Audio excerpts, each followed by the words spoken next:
आपल्यासोबत वंचित आघाडीचे प्रकाश आंबेडकर जोडले गेलेले आहेत। आंबेडकरजी, वांगचूक यांची तब्येत कालपर्यंत तर बरी होती असं ते स्वतः सांगत होते की मी अजून खमका आहे या सर्व परिस्थितीला तोंड देण्यासाठी। मात्र आज अचानक त्यांची परिस्थिती खालावलेली आहे आणि त्यांना रुग्णालयात नेण्यात येतं। यावर आपली प्रतिक्रिया काय?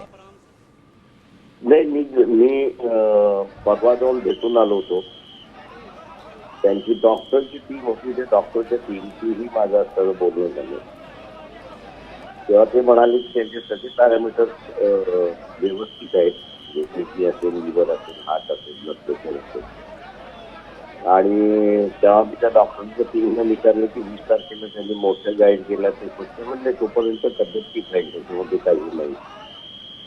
पण सरकार आता घाबरलं असं त्या ठिकाणी म्हणता येईल की अचानकपणे असं त्यांना हॉस्पिटलायझेशन करणं, त्याची त्यांची तब्येत बिघडलेली आहे म्हणून हे सरकार घाबरलेलं आहे असं एकंदरीत दिसतंय। जी, तर सरकार घाबरलेले असं आपण म्हणताय। मात्र या सर्व अनुषंगाने जर आपण यापूर्वीचं जन आंदोलन जर बघितलं, अण्णा हजारेंचं होतं, त्यांना इतके दिवस उपोषण करावं लागलं नाही आणि त्यांची मनधरणी करण्यासाठी वारंवार सरकारची लोक सुद्धा गेली होती। मात्र वांगचूक यांचं जर आंदोलन बघितलं, सतत त्यांनी 21 दिवस आंदोलन केले। हा खूप मोठा काळ होतो, पण या 21 दिवसांमध्ये सरकारकडनं मात्र त्यांची जराही दखल घेण्यात आली नाही। आणि जर विरोधकांचा आपण विचार केला तर काल कुठे, काल काँग्रेसचा एक प्रतिनिधी त्यांच्याकडे गेलेला होता, तर विरोधकांनी सुद्धा यावरनं राग उठवण्यामध्ये कुठेतरी कमी पडलेलं असं आपल्याला वाटतं। मी जोपर्यंत गेलो नव्हतो तोपर्यंत कोणीच त्यांना सगळं भेटायला गेलं नव्हतं। पण मी गेल्यानंतर मला सगळं तिथले जे आयोजक होते ते सगळ्यांचे फोन यायला लागले की आम्हाला आता भेटायला यायचं आहे। दुर्दैवाने मी असं म्हणेन की इथे असणारं भारतीय जनता पक्ष आणि RSSला विरोधी पक्ष घाबरते का, हाच मोठा सवाल आहे।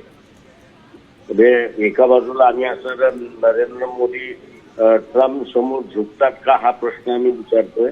आता आम्हाला असं विचारायला लागतंय की हे विरोधी पक्ष असणारं RSSला आणि मोदीला एवढे घाबरतात का। जी, त्याच्यामुळे असणारं एकंदरीत कुठेतरी भीतीचं वातावरण आहे। दुसरं, आपण जे अण्णा हजारे आणि सोमन वांगचूक यांचं असणारं कम्पॅरिझन केलं तर तिथे असणारं लोकशाहीला पाळणारा पक्ष त्या ठिकाणी सत्तेमध्ये होता आणि इथे असणारं भारतीय जनता पक्ष RSS आहे, हे लोकशाहीला वापरून असणारं हुकुमशाही आणण्याचे पक्ष।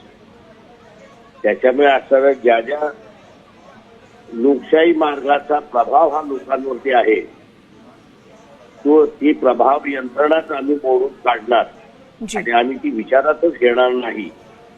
त्याच्यामध्ये मग असणारा सोमन वांगचूक सारखे सायंटिस्ट आहेत की ज्यांच्या नावाने असणारे अनेक आज संशोधन त्यांच्या नावाने आहे। मला एवढी माहिती मिळाल्या, अग्निवीरची केस लढत असल्यामुळे ग्लेशियर्स मध्ये जे सोल्जर्स आहेत त्या सोल्जर्सनी सुद्धा सरकारला विनंती केलेली आहे -35 डिग्री टेम्परेचर मध्ये लढण्याची आमचं जे धाडस आहे त्या धाडसाचा असणारा ड्रेस जो आहे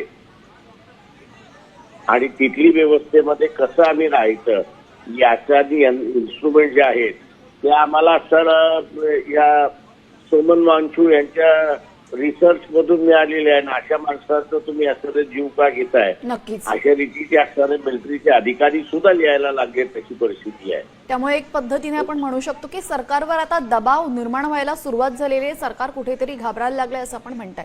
धन्यवाद प्रकाशजी, आपण दिलेल्या आपल्या प्रतिक्रियेबद्दल।